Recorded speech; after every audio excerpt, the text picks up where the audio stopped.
ইউরোপের chain Mount আলপসের চূড়ায় বেড়ে যায় পর্যটক আর স্কি প্রেমিকদের আনাগোনা। তুষারপাত শুধু প্রকৃতি নয়, পাল্টে দেয় মানুষের মনও। চলুন তুষার উৎসব থেকে ঘুরে আসি আমাদের প্রতিনিধি মনিরুদ্দিন জুয়েলের সাথে।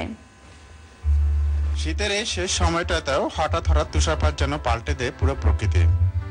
ইউরোপের চেইন মাউন্ট আলপসের চূড়া তখন মনে হয় যেন এক একটি তুষার রাজ্য। প্রকৃতি যেন মখমলে সাদা চাদর পরে বাড়িয়ে নিয়েছে তার রূপ শতগুণ। এ সময় পর্যটকদের ভিড় বেড়ে যায় পাহাড়ের গায়ে গায়ে। ইউরোপের জনপ্রিয় খেলা স্কি কতটা জনপ্রিয় তা বোঝা যায় আল্পস পর্বতমালায় এলে। ছেলে বুড়ো সবাই এ সময় মেতে উঠে স্কি খেলায়।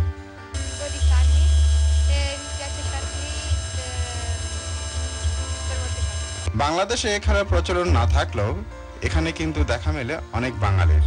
কাশ্মীরে আমি এরকম খেলা দেখে আমি প্রায় 4-5 দিন প্র্যাকটিস করার পর আমি শিখে ফেলেছিলাম।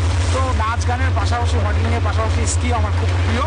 তো যখন খোঁজ পেলাম যে এখানে স্কি খেলা একটা বই আছে, আমারই এক ফ্রেন্ড তাকে নিয়ে আমি এখানে আসি এবং স্কি খেলার আনন্দে আমি মেতে উঠি সব প্রবাসী এবং লাইক ইউরোপিয়ানদের সাথে।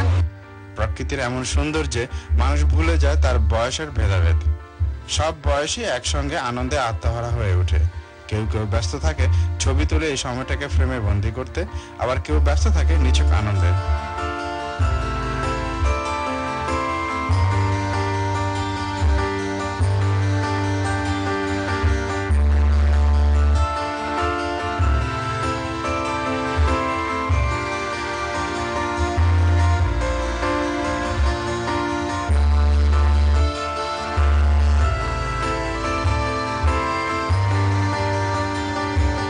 সুন্দরকে ভালোবাসি বলে আমরা সুন্দরের পূজারী।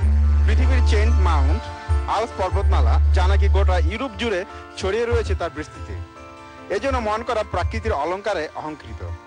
ইউরোপের প্রায় সব দেশ যেমন জার্মান, ফ্রান্স, অস্ট্রিয়া, রিপাবলিকা চেক সহ অন্যান্য পর্যটকরা এখানে আসেন স্কি করতে। এমন একটি অপূর্ব মনোরম জায়গা দেখা গেল আল্পস পর্বতমালার অন্যতম উপত্যকা পর্যটন শহর Cortina. Moniruddin Jewel, Bangla TV news, Cortina. এখানে শেষ করছি এখনকার সংবাদ, তবে যাবার আগে শিরোনামগুলো আরেকবার জান।